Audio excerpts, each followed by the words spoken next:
daawadayaal kusoo dhawaada calansida media fadlan haddii aan ugu cusub tahay subscribe saar oo mobilka furo daawo wararkii ugu dambeeyay oo xiiso leh maxaa laga ogaaday kiiskii shabakadii al-shabaab ee ugu howlgeli jirtay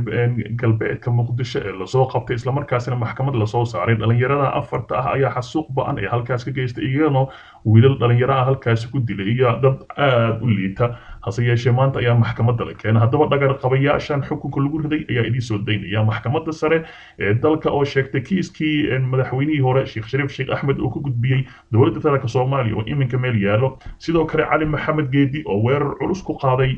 dowladda federaalk soomaaliya iyo madaxweynayaashii hore ee shalay kasoo yeeray in ay dowladda la dagaalamayaan wararkaas ayaa maqlaysaan daawadayaal subscribe saar maxkamadda darajada koowaad ee ciidamada qalabka sida ee soomaaliya ayaa galabta soo gabagabaysay dhageysiga dacwad loo haystay xubno lagu eedeeyey inay ka tirsan yihiin dagaalyahanada al-shabaab kuwaas oo loo haystay dilal ay ka geysan jireen daafaha galbeedka magaalada muqdisho isla markaasina dad badan ay ku xasuuqeen xubnaha la xukumay ayaa tiro ahaan gaaraya 4 ruux kuwaas oo lagu kala magacaabi jiray kow shucayb cabdulaahi maxamed labo maxamed cismaan maxamed saddex ismaaciil maxamed xuseen iyo saadaq cabdi jabbaar cumar xuseen ayaa iyagana la xukumay raggan ayaa lagu eedeeyey in ay dilal u geysteen dad isugu jira saraakiil ciidan askar iyo dad shacab ah kuwaas oo lagu dilay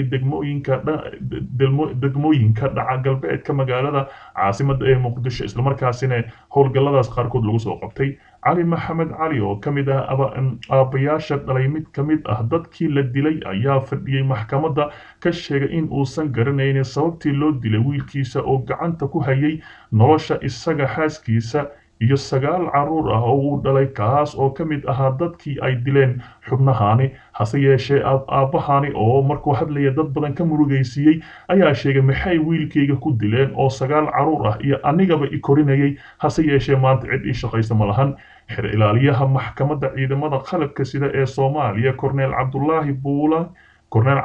Buula Kamey ayaa maxkamadda ka dalbaday in raggan ay yihiin dambiilayaal galay dambigii lagu soo eeday waxaana uu dalbaday in lagu xukumo dil toogasho ah oo aan ka soo laabasho lahayn hase yeeshee gudoomiyaha maxkamadda ciidamada qalabka sida ee Soomaaliya Generaal Sare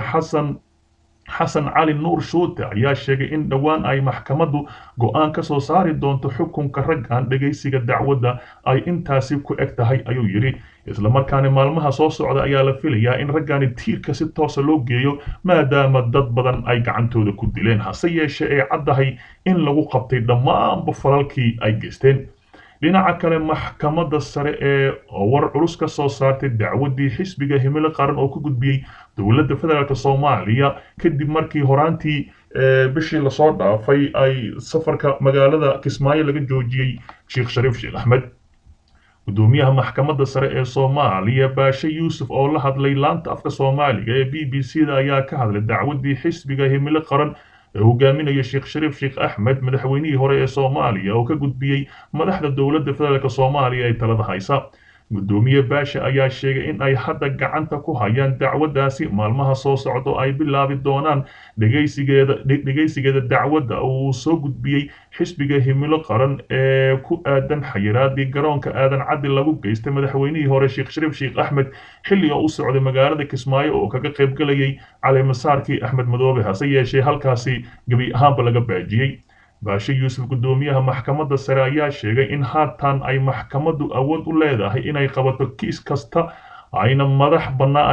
bannaan tahay isagoo sheegay in ay dhinaca kale ay ku socoto dacwaddu ay la wadaageen ayna ka soo jawaabi doonaan ayuu yidhi xisbiga himilo qaran oo ka mid ah xisbiyada siyaasadda ee dalka hogaaminaya uu ka yahay madaxweynihii hore ee ku-meel gaarka Sheekh Shariif Sheekh Axmed ayaa dacwad ka dhan ah xayiraadii safarka uu ku tegi lahaa magaalada Kismaayo bishii Sebtembar ee u gudubtay maxkamadda sare haddii aynu ku soo celino warkaynii hore oo ahaa inaysan ahayn bishii lasoo dhaafay bishii Sebtembar ayay ahayd xilligii halkaasi laga joojiyey hase yeeshee xiisadda madaxweyne Sheekh Shariif Sheekh Axmed madaxdii hore iyo dowladda federaalk Soomaaliya oo iminka la sheegaya inay meel aad u cakaran ay marayso xilli ay dadka siyaasadda falanqeeya ay ka soo wada hadlayaan oo la leeyahay dowladda ayaa kal daran ama madaxdii hore ayaa gal daran sida la aligeed waa lama huraan in la gaaro xal xasilooni siyaasadeed maadaama uu dalka ku jiro in la iska difaaco dalalka dariska ah. sidoo kale dalka maanta ama caawa waxaa wadanka Soomaaliya ka maqan labada hoggaan ugu sareysa dalka, ra'iisul wasaare Xasan Cali Kheyre oo ku maqan Faransiiska iyo madaxweyne Farmaajo oo ku maqan dalka Kenya, waxaana iminka madaxweyne ku meel gaar ah ama kusimo ah gudoomiyaha baarlamaanka Mr Mursal. dhinaca kale ra'iisul wasaarihii hore ee Soomaaliya Cali Geedi oo digniin ka soo saaray xiisadda u dhaxaysa dowladda iyo madaxdii hore hase ahaatee ugu yeeray labada dhinac inay xasarada dejiyaan. ra'iisul wasaarihii hore ee dowladdii ku meel gaarka ahayd ee Cali Maxamed Geedi ayaa ka hadlay xaaladda siyaasadeed ee xilligani ka jirta dalka iyo hadalkii ka soo yeeray madaxweynihii hore ee Soomaaliya Sheekh Shariif Sheekh Axmed iyo jawaabta dowladda oo taasi ay ahaydbo mid isku dhiidhiib ah hase yeeshee aan loo baahnayn in shacabka dhibka qaba arrintaasi lagula kaco. Cali Maxamed Geedi ra'iisul wasaarihii hore ayaa sheegay in shacabka Soomaaliyeed ay niyad jab weyn ka qaadeen hadalladii isbuucyadii ugu dambeeyay ka soo yeerayay siyaasiyiinta mucaaradka ah ee uu hogaamiyo madaxweyne Sheekh Shariif Sheekh Axmed iyo Xasan Sheekh Maxamuud. waxaa ugu baaqayaa siyaasiyiinta Soomaaliyeed ee madaxda ka ah xisbiyada dalka soo hogaaminaya waqtiyada kala duwan inay yareeyaan xasarada dhibaatooyinka shacabka dhibsanaya oo uu keeni kara niyad jab ay ka niyad jabaan dowladnimo Soomaaliyeed. shacabka uma dulqaadan karo mas'uuliyadda waa la wadaagaa erayo aan munaasib ahayn baa ka soo baxay afafka siyaasiyiinta saaxiibo ah walaalo ah oo aan looga baahnayn inay sidaas u dhaqmaan ayuu yiri ra'iisul wasaarihii hore Soomaaliya Cali Maxamed Geedi. Cali Maxamed Geedi oo iminka ku sugan magaalada Muqdisho hotel kamid ah hoteelada Muqdishona degan ayaa inta badan dowladda federaalka Soomaaliya naqdiya.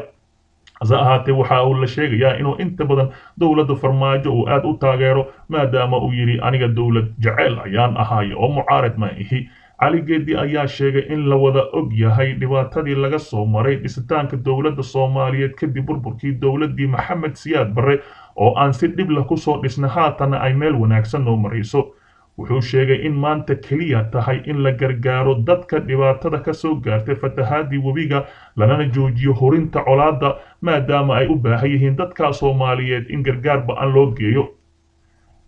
aan loo baahnayn maanta oo xaaladaas lagu jiro in la isqabqabsado ay siyaasiyiinta meel u soo wada jeestaan cadowga Soomaaliyeed iyo colaadda iyo dhibaatada ka taagan meelaha fatahaadda webiga ah aysan ahayn in shacabka hortooda idaacadaha la isku qabqabsado. Cali Maxamed Geedi ra'iisul wasaarihii hore ayaa ugu baaqay dowladda federaalka inay xurmayso madaxdii hore ee dalka isla markaana dhowrto mansabka ay leeyihiin isla markaasina ay kuraasta iminka ay ku fadhiyaan ka hor ay kusoo fadhi jireen ayna yihiin dad munaasib gooniya leh hase ahaatee si gooni loo qadariyo ayuu dowladda federaalka Soomaaliya u baaqay. hase ahaatee dadka siyaasadda falanqeeya ayaa la leeyahay dowladda federaalka Soomaaliya waxay madaxdii hore u dhaqmaysaa shakhsiyaad iska caadi ah taasina adduunka maysan ka dhicin. dowladda Soomaaliya ee hogaamiyaan mas'uuliyiinta ah waxaa laga rabaa inay madaxdii ka horeeyay ay soo dhaweeyaan inay xurmeeyaan inay mansab ay leeyihiin ee qaranka shaarkiisa horay u soo huwaday inay